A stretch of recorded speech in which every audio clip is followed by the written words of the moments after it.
자, 142쪽에 1번 문제 봅시다. 1번 문제.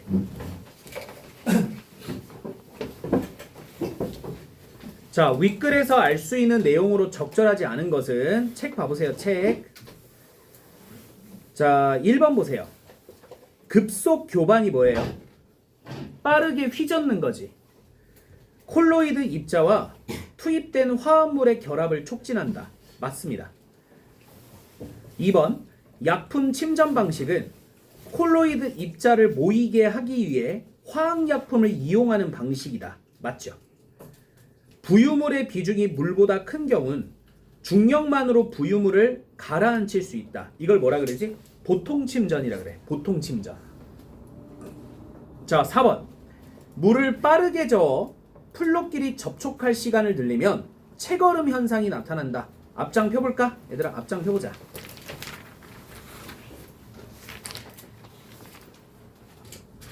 자, 오문단 볼래? 얘들아, 오문단. 5문단에서 6번째 줄 봐봐. 6번째 줄. 침전에 용이한 큰 플록을 만들기 위해 플록이 다른 플록과 연결될 때 접촉 시간을 늘려주고 연결이 깨지지 않도록 물을 천천히 저어줘야 하는데 이를 완속 교반이라고 한다 나와 있죠.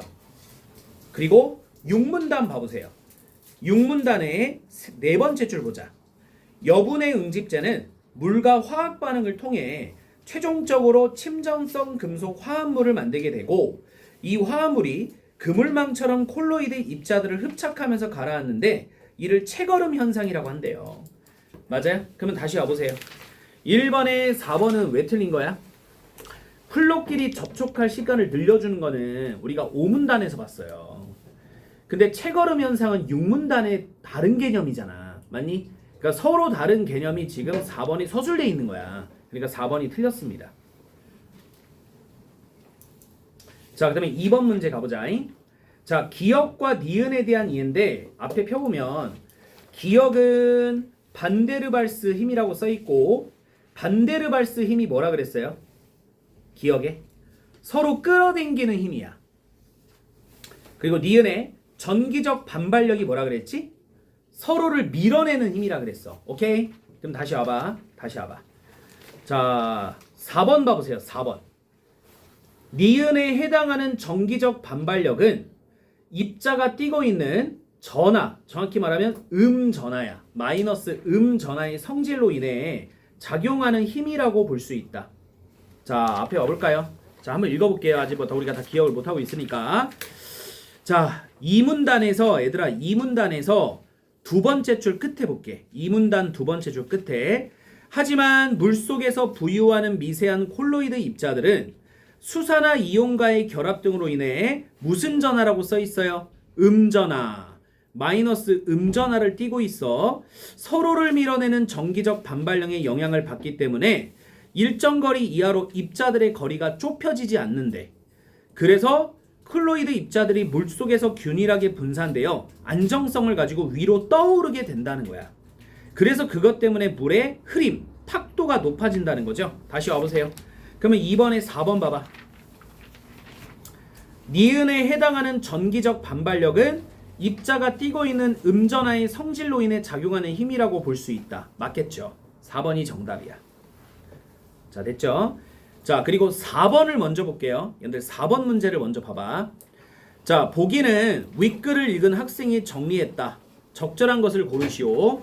자, 오염된 물에 존재하는 콜로이드 입자는 수산화 이온과의 결합 등으로 인해서 자, 여러분들 부유하는 거는 안정이야, 불안정이야? 안정이었지. 맞지? 안정화된 상태에서 부유한다. 됐니? 두 번째. 또 응집제라는 화학물을 주입하면 뭐가 일어나죠? 전기적 중화.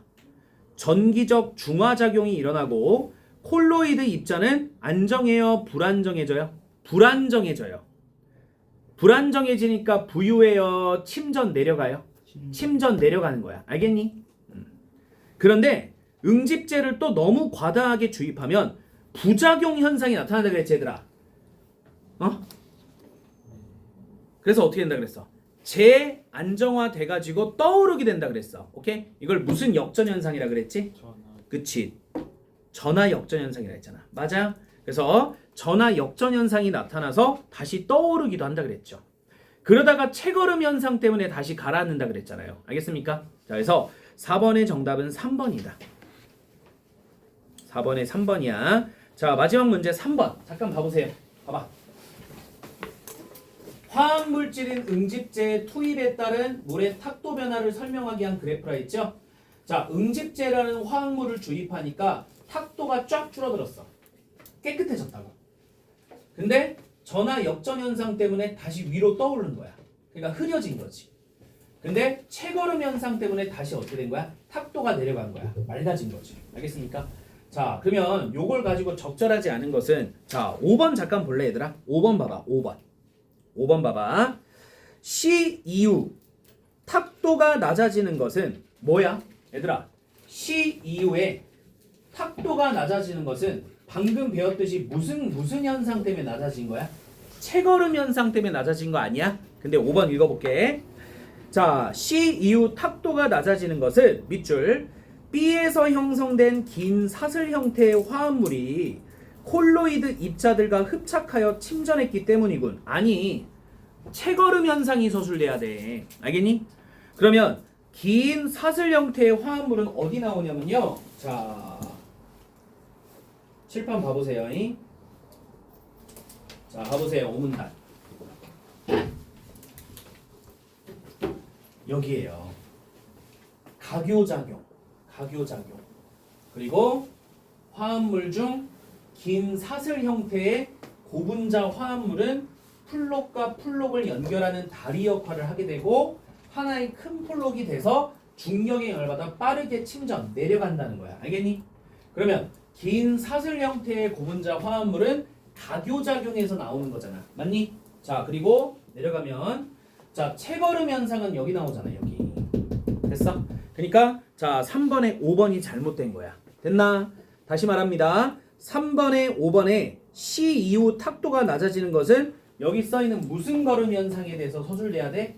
채걸음 현상이야. 근데 저 위에 있었던 긴 사슬 형태의 고분자 화합물은 자, 바로 각요작용에서 나오는 이야기였죠? 그래서 5번이 정답이 되겠습니다. 자, 끝. 자, 넘겨주시고 자, 154쪽 펴볼까? 154쪽. 자, 154쪽에 이제 장지문이거든요. 여기 숙제입니다. 자, 154쪽에서 155쪽 요거 하나 풀어오시면 돼. 꼭 해보세요. 154에서 155. 자, 여기 한번 풀어오시면 되겠습니다. 자, 그리고 이제 문법 펴봅시다.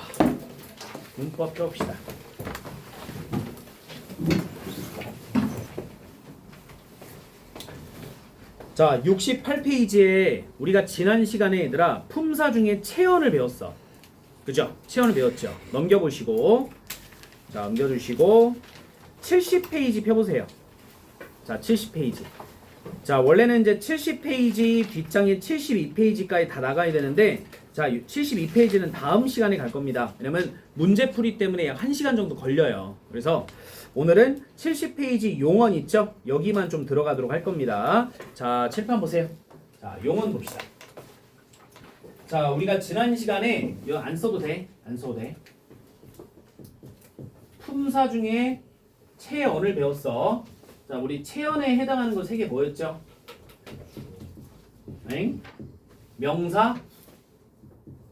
명사를 대신하여 쓰는 대명사, 그 다음에 수사에 해당했지. 맞니?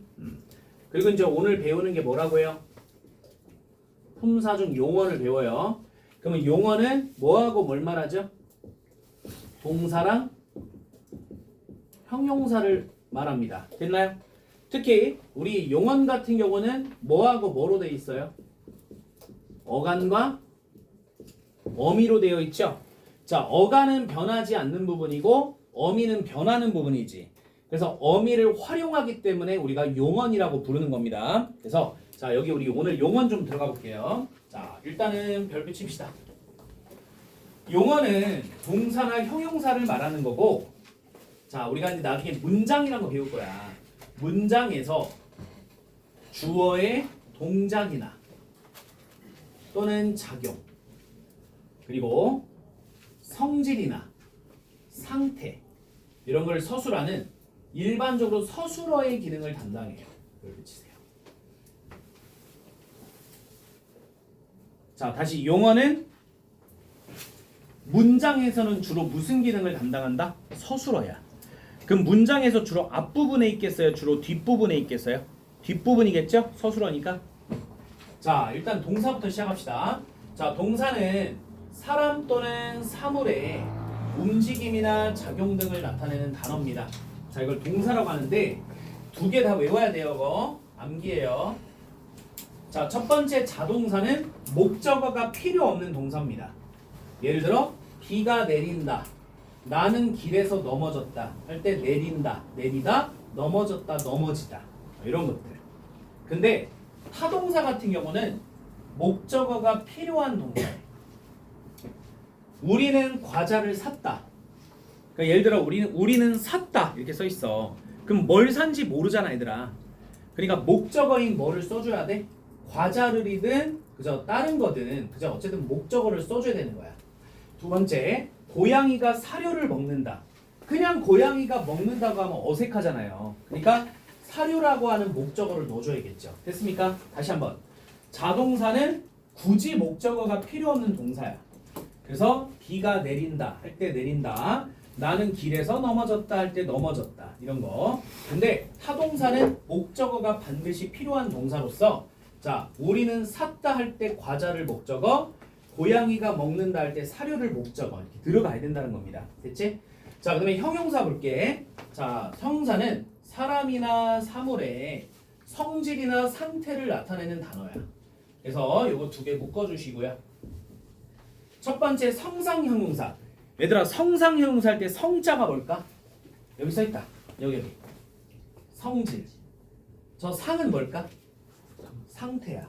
그래서 성질이나 상태를 직접 나타내는 형용사로 아름답다, 귀엽다, 크다, 슬프다 등을 말하고 자, 지시 형용사란 사물의 성질이나 상태, 수량 따위가 어떠하다는 것을 가리킵니다. 이러하다, 저러하다, 어떠하다, 아무러하다 뭐 이런 것들을 말한대요. 자, 그 다음에 요거 한번 좀 별표 쳐볼까요? 요거 동사와 명사의 표현 효과 봐봐. 문장을 동사로 끝맺을 때와 명사로 끝맺을 때의 효과는 서로 다르대. 한번 묶어볼래? 자, 동사로 끝맺을 때는 문장의 내용을 구체적으로 전달할 수 있대. 또 어간, 여러분들 우리 배웠어요. 동사나 형용사는 어간과 어미로 돼 있다 그랬지. 자, 어간에 다양한 어미를 결합해서 높임 표현, 시간 표현, 이거 우리 시제. 뭐 과거 시제냐 현재 시제냐 이런 걸 말하는 거야. 자, 표현들은 다양한 맥락을 덧붙일 수 있대요. 자, 근데 이제 봐봐. 명사로 끝맺을 때 동사보다는 길이가 짧죠. 그래서 핵심을 명확히 전달할 수 있습니다. 그래서 한국 탁구팀 결승 진출 동그라미. 그러면 진출이라는 명사로 문장을 딱 끝냈잖아. 오케이? 그러니까 설명이 좀 어때? 설명이 구체적이야? 되게 명확하게 핵심만 얘기했어? 명확하게 핵심만 얘기했죠. 맞지? 그래서 다시 동사로 문장을 끝맺을 때는 구체적 전달, 다양하게 전달할 수 있는 반면 명사로 끝맺을 때는 길이가 짧기 때문에 핵심만 명확히 전달할 수 있다는 거예요. 알겠죠? 자, 어렵지 않죠? 자, 내려갑니다. 자, 여러분들 여기에 중요해요. 요거 중요합니다. 여기가 이제 조금 시간이 걸릴 거야. 자, 여기 별표 3개 치자. 여기 별표 3개 치자. 동사와 형용사를 구분하는 방법. 자, 동사와 형용사를 구분하는 방법. 자, 이 4개 다 외워야 된다, 얘들아. 자, 다시 말하지만 여기 써놔봐. 동사와 형용사는 어간과 어미로 결합됐다 그랬습니다. 그때 결합할 수 있는 어미를 우리가 배울게요. 일단 봐볼래? 동사는 동사는 결합 동그라미 돼 있지. 그리고 형용사는 xxx 보이니? 오케이? 그러니까 이 네 개를 배운 다음에 이 네 개는 동사에는 어떻게 되는 거야? 다 해당하는 거고 형용사는 할 수 없다라는 거야. 알겠지? 자, 그럼 해봅시다. 첫 번째, 현재 시제를 나타내는 선어말어미래. 자, 가보자. 잠깐 칠판 봐봐. 어미가 어말어미란 게 있거든. 어말어미가 뭔 줄 아는 사람? 어말어미. 그냥 어미 중에서 말의 앞부분일까 말의 끝부분일까? 말이니까. 말의 앞부분이야 말의 끝부분이야? 끝부분이야 얘들아. 응? 가 다를 했어. 응? 오케이? 그러면 가는 어간이야. 가다 가고 가서 할 때 가는 변하지 않으니까 어간이지. 근데 다는 어때? 어미로서 활용이 되잖아요. 그러면 여기는 어간이고 여기는 어미인데 어미 중에서도 얘는 어말어미라고 볼 수 있거든. 어말어미. 그러면 이 어미 앞에 하나 더 갖다 붙이는 거를 뭐라 그래 얘들아? 선어말어미라는 거야. 오케이? 어말어미 앞에 붙이는 걸 뭐라고 한다고? 선어말어미. 알겠지? 이게 선악은 아닐 거 아니에요. 됐습니까? 앞뒤를 말하는 거예요. 그럼 보자. 현재 시제를 나타내는 선어말어미 대표적으로 니은이 있고요. 능이 있대요. 볼까요? 자, 일단 동사 중에 여러분들 본다. 본다의 여러분들 기본형이 뭘까? 보다겠지. 보다. 그럼 보다에서 보자가 어간이고 다자가 어말어미야.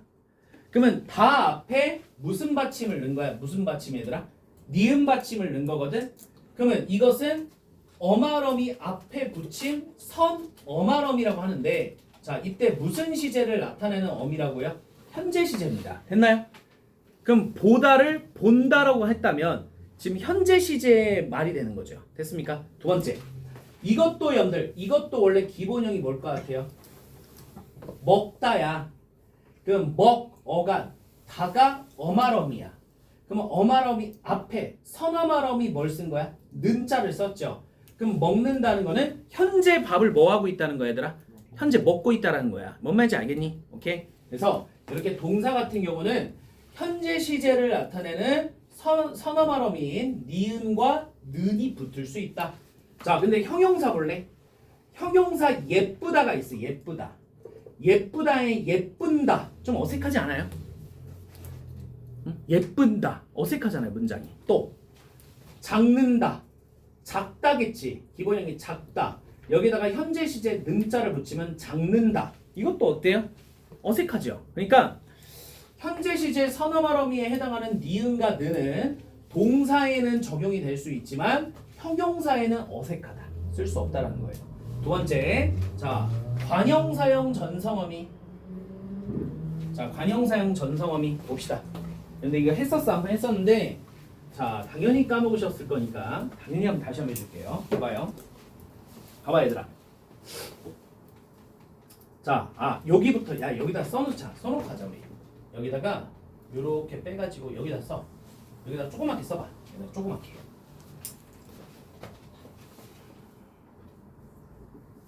조그맣게 써. 자, 우리가 이제 다음 시간에 관형사라는 품사를 배울 건데, 관형사라는 품사는 주로 수식어냐. 수식이란 거는 꾸며준다는 거예요. 그러면 얘가 주로 꾸며주는 게 뭘까요? 체연이야. 체연 수식. 명사, 대명사, 수사를 보통 관형사가 꾸며준다는 거야. 됐지? 두 번째. 자, 부사. 부사도 수식어이에요. 그러면 부사는 주로 뭘 꾸밀까? 주로. 이렇게 써야 돼. 주로 용언을 수식해요. 주로 용언을 수식해요. 그러면 용언은 뭐하고 뭐라 그랬죠? 동사, 형용사를 말하죠. 오케이? 자, 하지만 주로일 뿐이고 부사를 수식하기도 하고 문장 전체를 수식하기도 합니다. 알겠죠? 부사를 수식하기도 하고 문장 전체를 수식하기도 해요. 그러니까 부사가 부사를 꾸미는 거지. 그리고 부사가 문장 전체를 꾸미는 거지. 알겠습니까? 근데 우리가 그래도 제일 중요한 거는 관형사가 체언을 꾸민다는 거, 부사는 주로 용언을 꾸민다는 거. 오케이? 이 기억은 꼭 해줘야 돼요. 알고 있겠지만 다시 한번 체크. 자, 이제 봐봐. 자, 뭘 얘기하려냐 보자잉. 어미는 어미야. 근데 관형사형 전성어미래. 이 뭔 소리냐 이거야. 이게 뭔 소리냐 이거야. 봐봐. 얘들아 봐봐. 자, 우리 동사나 형용사 같은 용어는 어간과 어미로 이루어진다고 했어요. 지금 칠판 보셔야 돼. 딴짓하지 마세요. 자, 그러면 이 어미 중에 어미의 종류 중에 관형사형 이거는 들어가기도 하고 빠지기도 해 얘들아. 전성어미라는 게 있어. 일단 전성자가 뭐냐면 성질을 전환시켜 준다는 거야. 오케이? 그러니까 이거를 이렇게 생각하면 돼 얘들아. 역할. 자, 어간과 어미는 관형사가 아니고 동사나 형용사 같은 용언이죠. 맞아요? 품사가 관형사가 아니잖아요. 근데 관형사의 역할을 하게 하는 어미를 쓰게 되면 품사는 그대로 동사나 형용사지만 알겠니? 실제 역할은 무슨 역할을 하게 된다는 거야? 관형사 같은 역할을 하게 된다 그랬어요. 오케이? 내가 좀 말도 안 되는 예를 한번 들었었지. 내가 만약에 여자가 되고 싶어. 여자가 되고 싶으면 성전환 수술을 해야 될 거 아니에요. 그러면 성전환 수술을 해버리면 품사가 교체돼 버리는 거고. 알겠지? 그거는 못 하겠으니 여장을 막 하고 다니는 거야. 유럽 가면 많이 볼 수 있어요. 알겠지? 여장을 하고 다니면 나는 여자의 성질로만 역할을 하게 되는 거잖아. 맞지? 그게 전성어미라 그래. 알겠지? 그러니까 조심할 점은 전성어미는 뭐를 교체시키는 게 아니야, 얘들아. 품사를 바꾸는 게 아니야. 역할만 하게 하는 거야. 역할만. 알겠지? 다시 가보자. 이제 봐봐. 그러면 관형사의 역할을 하게 하는 어미 중에 하나가 이 는이래. 볼까? 이거 원래 기본형이 뭘까 얘들아? 동사 중에 요 기본형. 무언가를 보다겠지. 보다. 그럼 보다 할 때 보자가 어간이고 는자가 뭐겠어? 어미겠지. 근데 어미 중에서도 뭔 어미라고 해요, 여러분들? 관형사형 전성 어미라는 거야. 알겠지? 그럼 보통 보는 뒤에 뭐가 들어갈까? 보는 뒤에 뭐가 들어갈까? 체언이 들어가. 알겠니? 그리고 두 번째, 자, 먹는 이것도 먹은 어간이고 느는 여러분들 관형사형 전성어미야. 오케이? 그러면 먹는 뒤에도 보통 뭐가 들어가겠니? 체언이 들어간다고. 먹는 밥 해볼까? 쓰지 마. 먹는 밥을 했어. 그때 이 밥은 체언 명사잖아. 그리고 이 밥을 꾸며주는 게 뭐야 얘들아? 먹는이지. 근데 먹는은 품사가 관형사가 아니라고. 품사는 용언이야. 동사라고. 근데 는자를 붙임으로써 얘가 관형사 같은 역할을 하게 되는 거예요. 오케이? 그러니까 자 결국 보는과 먹는 같은 자 관형사형 전성어미는 동사가 적용이 되는데 자 형용사에 한번 넣어볼까? 자 형용사 예쁘다 있지. 예쁘다에서 예쁘자가 어간이야. 그리고 는자가 어미가 돼요. 근데 관형사형 전성어미 는을 붙이면 예쁘는이 되거든. 어색하지 않아요? 예쁘는? 말이 좀 이상하잖아요. 또 자 이것도 어떻게 돼요? 장는 이것도 안 된단 말이에요. 그러니까 결과적으로 작은이겠지. 장는 안 됩니다. 그러니까 결과적으로 형용사 같은 경우는 관형사형 전성어미 는을 붙일 수가 없다는 거예요. 자 이제 세 번째는 쉬워. 자 세 번째 명령형 종결어미 어말어미 청유형 종결어미. 자 명령형은 알아 어라 청유형은 뭐뭐 하자거든. 그럼 볼래? 동사 같은 경우는 원래 이게 뭐야? 보다가 기본형이지. 보다가. 근데 보다를 보아라. 명령형. 자 먹다를 먹자. 청유형. 결합할 수 있다고. 어색하지 않아. 근데 형용사 같은 경우 봐봐. 예쁘다를 예뻐라. 그리고 작다를 작자. 이렇게 할 수는 없잖아.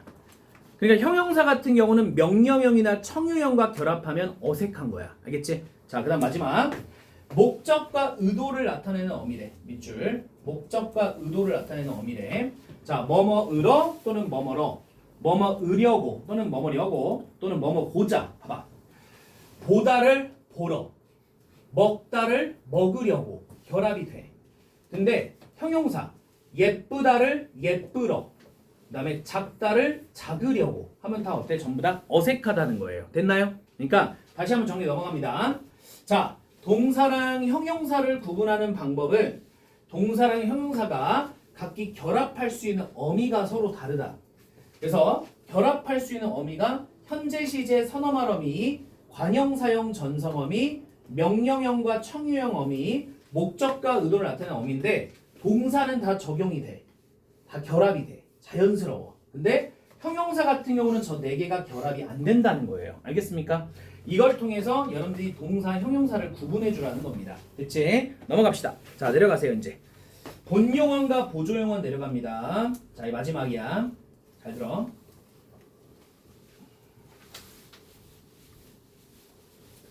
한 문장에 용언이 한 번 들어가기도 하고 두 번 들어가기도 합니다. 알겠어요? 자, 이걸 우리가 본용언과 보조용언이라고 불러요. 자, 일단 본용언부터 별표 쳐보자. 본용언은 중심 용언이야.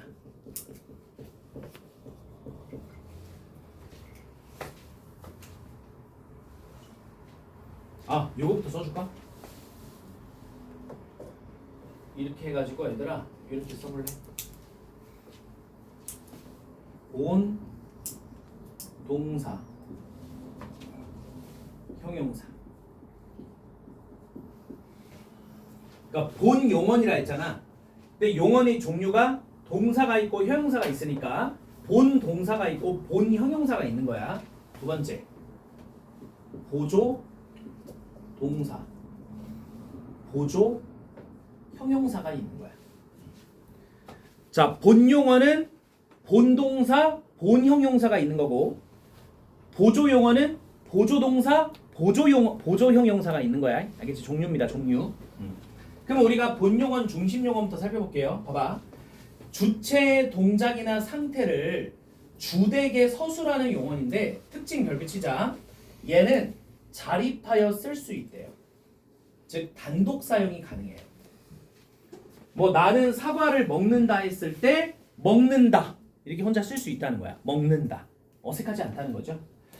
자, 그리고 다른 말의 개입. 자, 본 용언과 본 용언 사이에는 어미, 서라든지 다른 문장 성분 개입, 다른 문장 성분이 개입할 수 있대요. 자, 봐. 그 통은 내가 씻어서 버렸어. 씻어서. 씻 어간 어서 어미. 오케이? 그리고 자, 버리다. 그죠? 버리가 어간 였어가 어미가 돼요. 그럼 봐봐. 씻어서도 용언이고 버렸어도 용언이거든. 그럼 한 문장에 용언이 몇 번 들어갔어요, 지금? 두 번 들어갔죠. 맞지? 자, 봐봐. 이때 버리다는 씻다와 마찬가지로 버리다라는 행위, 자, 밑줄, 실질적인 의미를 갖고 있대요. 자, 봐봐. 그 통은 내가 씻었어. 씻어서. 그러니까 만약에 씻어서를 씻었어 이렇게 해도 어색하지 않고, 또는 그 통은 내가 버렸어. 씻어서를 빼버리고 버렸어 해도 어때? 어색하지 않은 거야. 말했잖아. 본 용어는 자립하여 쓸 수 있고 단독 사용이 가능하다 그랬지. 맞니? 그러니까 얘를 빼고 그 통은 내가 씻었어로 바꾸는 거야. 씻었어. 오케이 해서 씻었어로 바꾸면 얘 빼도 어색하지 않고, 거꾸로 얘를 빼요. 씻어서를 빼고 그 통은 내가 버렸어 해도 어때요? 어색하지 않다는 거야. 왜? 둘 다 본용언이니까. 됐니? 근데 옆에 보조용언 보자. 그럼 보조용언은 다른 용언 뒤에 붙어서 의미를 더해주는 용언인데, 자, 여기 별표 쳐봐. 자립하여 쓸 수 없어요. 즉 단독 사용 불가해요. 봐볼래? 나는 놀고 싶다라고 했지, 얘들아. 봐봐. 놀고 싶다 할 때 놀고도 용언이고 싶다도 용언이야. 응? 나는 놀고, 나는 놀다, 나는 놀았다. 얘는 혼자 있을 수 있어. 왜? 얘는 본용언이니까. 근데 옆에 볼래? 나는 쉽다. 쉽다 봐봐. 놀자를 빼고 나는 쉽다. 나는 싶었다. 했을 때 이게 여러분들 어색하지 않아요? 나는 싶었다. 나는 쉽다. 얘 혼자 있으면 의미가 완성되지가 않아요. 그러니까 놀고라는 거는 본용언이지만 얘 쉽다는 혼자 있을 수 없기 때문에 무슨 용언에 해당하는 거야? 보조용언이야. 알겠니? 자, 그래서 동사처럼 활용하면 보조용언 중에 보조동사, 형용사처럼 활용하면 보조용언 중에 보조효용사로 구분합니다. 그래서 여기 밑줄 치시면 돼요. 쉽다. 그래서 놀고라는 다시 놀고라는 본용언을 빼버리면 나는 쉽다. 성립될 수 없다라는 거야. 그래서 보조용언은 본용언 뭐야? 뒤에 붙어갖고 의미를 더해준다는 거예요. 자, 보자. 그리고 본용언과 보조용언 사이에는 어미, 서나 다른 문장 성분이 개입할 수 없다. 자, 됐죠? 그래서 자, 그 통은 내가 씻어 버렸어. 한번 볼까요? 버리다는 씻다라는 행동에 완료의 의미를 더해주는 역할만 할 뿐. 밑줄 쳐보자. 여기서 버리다는 씻다라고 하는 행동에 이 씻다가 본용언이다. 완료의 의미를 더해주는 역할만 할 뿐. 여기까지. 그러니까 봐봐. 씻어 갖다 버렸어. 이게 아니야. 그 버리다 행위가 아니라고요. 오케이? 또 버리는 그게 아니라고. 씻어버렸어. 이거라고요. 그냥. 내가 완료해버렸어. 이 소리라고. 알겠지? 그래서 주어가 실제로 버리는 행위를 한 것은 아니라는 거예요. 써있지? 실제로 버리는 행위를 한 것은 아니다. 됐니? 자, 그래서 지금 보면 비슷한 문장이지만 의미가 달라요. 이거는 씻어서 버렸어 했을 때는 이거는 통은 내가 씻기도 했고 버리기도 했다는 거야. 그러니까 여러분들 행위가 몇 번 나와요? 2번 나오는 거야. 둘 다 본용언.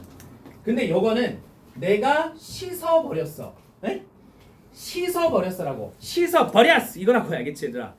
갖다 버렸어가 아니고. 오케이? 그러니까 다른 거야. 얘네 둘이 달라요 지금. 똑같이 보시면 안 돼요. 그래서 요렇게 여기서 버렸어는 본용언이지만 여기서 버렸어는 보조용언이다. 그럼 뭔 차이가 있냐? 여기는 서가 들어갔잖아 얘들아. 동그란 초가. 서. 그치? 본용언과 본용언 사이에는 어미 서가 들어간다. 근데 여기는 서 들어갔어 안 들어갔어? 안 들어갔잖아. 맞니? 안 들어갔잖아. 그러니까 씻어버렸어 이게 되는 거라고요. 됐지? 그래서 차이가 있다. 그래서 이런 거는 충분히 시험에 낼 수 있어 얘들아. 응? 비슷한 문장을 주고 뭐가 보조용언이고 뭐가 본용언끼리인지 물어본다는 거야. 본용언끼리 결합을 물어보거나 보조용언끼리 아니 본용언과 보조용언의 결합을 물어보거나. 알겠지? 그때 저 어미 서를 잘 봐라. 어미 서를 잘 봐라. 됐습니까? 자, 그래서 일단 뭐 요 정도 해주시고요. 숙제 좀 내줄게요. 일단 숙제. 이거 하나 보자. 이거 하나 보고 시작. 이것도 하나 더 해야 될 것 같아. 기다려봐.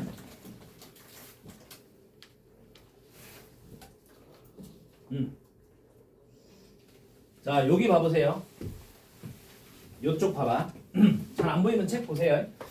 첫 번째 보조 용언의 종류입니다. 첫 번째 보조동사 나왔죠? 보조동사 일단 별표 치시고. 자, 유지 진행 완료가 나왔거든. 유지 진행 완료. 첫 번째 유지. 잘 기억해 두다 할 때 이 두다 있지. 그다음에 과제를 마무리해 놓다 할 때 놓다 있지.